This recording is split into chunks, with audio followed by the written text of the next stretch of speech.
Copyright disclaimer under Section 107 of the Copyright Act of 1976. Allowance is made for fair use for purposes such as criticism, comment, news reporting, teaching, scholarship, and research. Fair use is a permitted by the copyright statute that might otherwise be infringing. Non-profit educational approach to use tips to balance in favor of fair use. So let's go ahead and cook on this. Assalamu alaikum, peeps. What it do, what it do. This is your boy Musa, bringing you that heat like I always do. So please feel free to like, share, and subscribe. Like, share, subscribe. Hit that notification bell. You be left in that loop. I say you be left in that loop. I say now, you be left in that loop. What's up with it? Yeah, you know me, man. I always try to be informative to my people. Give them a different lens to look through. Have an open mind, not just looking at stuff one way. Now, us, black people as a whole, we used to always say Bill Clinton was the first black president. What type of shit is that? But yet his pen served the most wickedest, atrocious, nefarious attributes known in American history. Joe Biden did too. And what's the common denominator on that? Could you please tell me the common denominator on that, please? Common denominator is that damn Democratic Party, buddy. That damn Democratic Party, buddy. The brother, Black Channel News, man. Is it Lamont Hill? Yeah, he was cooking with this young lady talking about they need to leave the Democratic Party alone until they step up their game in so many words. Make them work for that vote. And the Democratic Party has not been doing so. All thing they got to do is get a bucket of chicken and do a tap dance. And sorry, black people, y'all just fall for this shit. I'm sorry, but you do. And it's all on you. It's on y'all. I don't want to hear that shit. You get puffed out there, you need to vote or die. Man, shut that dumb shit up, nigga. That's some old hoe shit. Now look where it got us. But that's what y'all singing and shit to Hillary Clinton. Y'all sound like some fucking coons, man. Welcome back to Black News Tonight. It is no secret many black Americans are disgruntled with the Democratic Party. They feel like... Oh, I'm sorry. They're taken for granted, and time again, voting as the most united bloc African Americans are. But at the end, the demands of black people remain unfulfilled by the Democratic leadership. In a recent Newsweek opinion article, contributor Pamela Denise Long declares it is time for black America to break up with the Democratic Party. She goes on to say, if they want our votes, let them earn them. Damn right. And Pamela Denise Long joins me now. She is diversity, equity, inclusion, and anti-racism trainer. She's also a brilliant writer, clearly. Welcome to the show.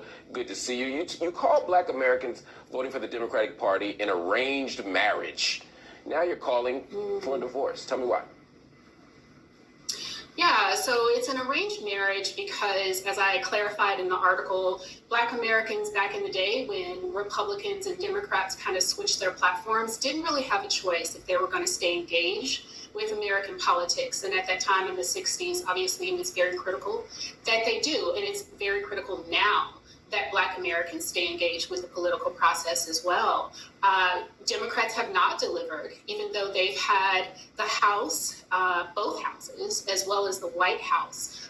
They haven't delivered specifically for Black Americans and also quite specifically for descendants of slavery who make up the vast majority of the Black American population. You say that while progressives accuse the right of not talking about anti-black racism, when the left does talk about anti-black racism, they do so to use our pain, not for our benefit. That's a quote from you. it sounds like you're criticizing the kind of performative gestures toward racial justice that we often see from the left. Can you say more about that? Yeah, so, it's both performative in terms of the wordsmithing that happens, as well as in terms of how we haven't disaggregated the data on the impact of the policies that are being implemented at the level that is not pass or minimize the impact the impact and responsibility that state as well as regional and local governments have.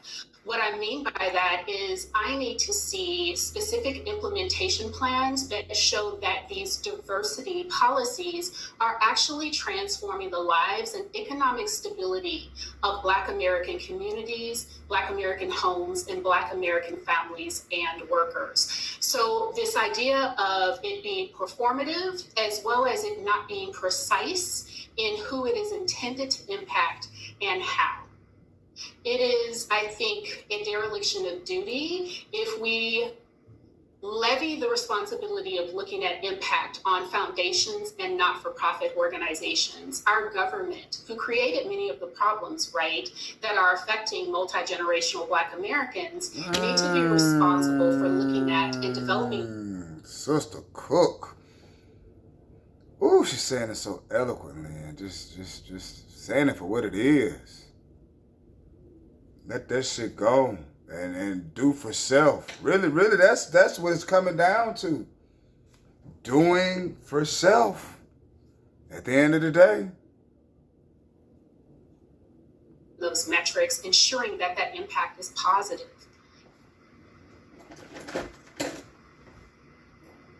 I understand and even agree with the critique of the Democratic Party's relationship to Black people. It's exploitative. They take us for granted. And at the analytic level, we are a captured electorate. That is to say, they know they got us. If we vote, we're voting for them. I get that. But we have a few practical options. That's what people will push back and say, right? That the realpolitik is that we either don't vote, we vote for an alternative party, or we vote for Republicans. And that voting for an alternative party doesn't give us the power to defeat Republicans in major elections, maybe in a local. Now see, y'all remember y'all bald-headed wenches, weave-wearing wenches, big wenches. Y'all going against Ice Cube like a motherfucker, man. Now look at this shit. Now look at it. Now look at it. I can't stand y'all. Y'all just like some wicked, just wicked dogs. That's all I can say to all it is, man. Local election, the mayoralty is probably the best case scenario. And that if we vote Republican, or at least hold out the possibility that we'll vote Republican, that we may get more from the Democratic Party, but we're kind of cutting our nose to spite our face because Republicans don't serve our interests in any way. So how, as a practical matter, can we leverage our votes in different ways when the options, the alternatives are so bad? Yeah, those are very, very valid points. And I often hear that critique. I think one of the things that we as a people, and I mean that by the American people, one of the things that we've done is we've let the polls determine the narrative. We have let the polar ends, the extremes of both parties determine our direction. Right? They've been the gatekeepers. The bulk of the American public is in the middle. The bulk of the American public doesn't want ideology. What they actually want is solutions. They actually want the same things Black Americans want, which is for people, families, and communities to be resourced. So that's first, is we, the majority, truly the majority of the American people, have to set the narrative. We, as Black Americans, as well as white American, Asian Americans, Latino Americans, all voting Americans, really need to say that it is no longer acceptable that you can determine your party orientation and decide based on that alone which segments of the American population you're going to choose to neglect. The challenge, the new paradigm is we're all going to eat. And if you're a Republican or if you are a Democrat, how are you going to ensure specific redress to specific folks Black Americans, being the ones that we're talking about tonight, to ensure that we can all thrive. That has not been the narrative. I know that is. And that's so true, sis. And I appreciate you breaking it down. You know what I'm saying? What the fuck can you do for me? I've been scratching your back for the longest. You ain't even got my back like a fucking sumo, man. What the fuck? What the fuck? What the fuck? Got Obama in there in record fashion, man. What the fuck? Even though he was chosen, but what the fuck, man? What the fuck? Democratic Party, y'all are the weakest link. Y'all not gonna win that thing for a while. I mean, for a while. And I love it. I love it.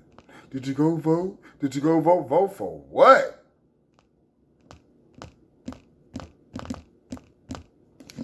I hate my phone. Similar to what Democrats have talked about, but we aren't seeing that translated into Black communities, are we? So Nope. even they aren't there yet.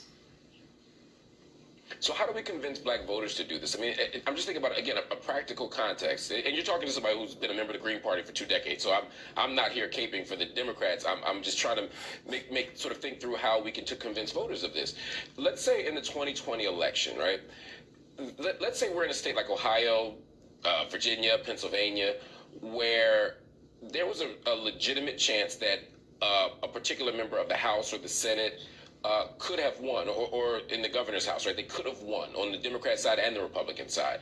And let's say that the Republican makes a more persuasive argument. Let's say in Georgia, for example, the Republican had made a more persuasive argument than Raphael Warnock. And you say, well, look, he has Black interests at heart, or she has Black interests at heart more than this Democratic candidate. And Black people decide to put their weight behind the Republican candidate in that case, or the third party candidate in that case. I get the logic of saying we're going to set the example, but then you lose control of the Senate, right? The Democrats control the Senate by a hair, right? We need Kamala Harris as the tiebreaker. So if that is in fact the case, are we having a small victory or a symbolic victory, maybe even a Pyrrhic victory, if we choose the Republican but lose the Senate, or choose the Republican and empower them on a national scale to do tremendous amounts of harm? Do we say, look, Joe Biden clearly doesn't have a progressive agenda for Black folk, but there's Donald Trump on the one hand, there's the Green Party candidate on the other, there's the Freedom Party candidate on the other, or whomever. How in an election like 2020 could we? What's so crazy about it? I believe Donald Trump was able to sit down and break bread. I believe so. Just at least see what the business was. I mean, come on, man. Come on with it. Come on with it. Boy, it's hard, ain't it? That's hard. You have strategically employed what you're talking about.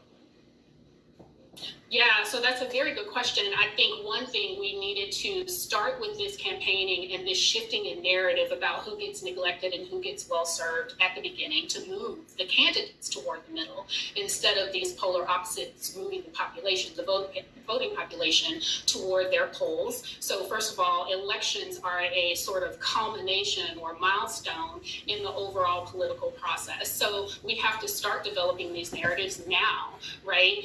And to be, just for the record, I'm not caping for anyone except Black America, right? Except for America in general, because what we cannot continue to do is have Black America at the bottom and continuing to need support, continuing to cry out for assistance and support when our government has failed us. I think we... Woo! Kudos. Make sure, I'm going to leave a link in the description box, man. Make sure you just subscribe to BNC News. BNC News. This your boy Musa. Bring you that heat, that informative heat. I hope you ingest it. Like it or not. Peace and Bala Hagger's, people.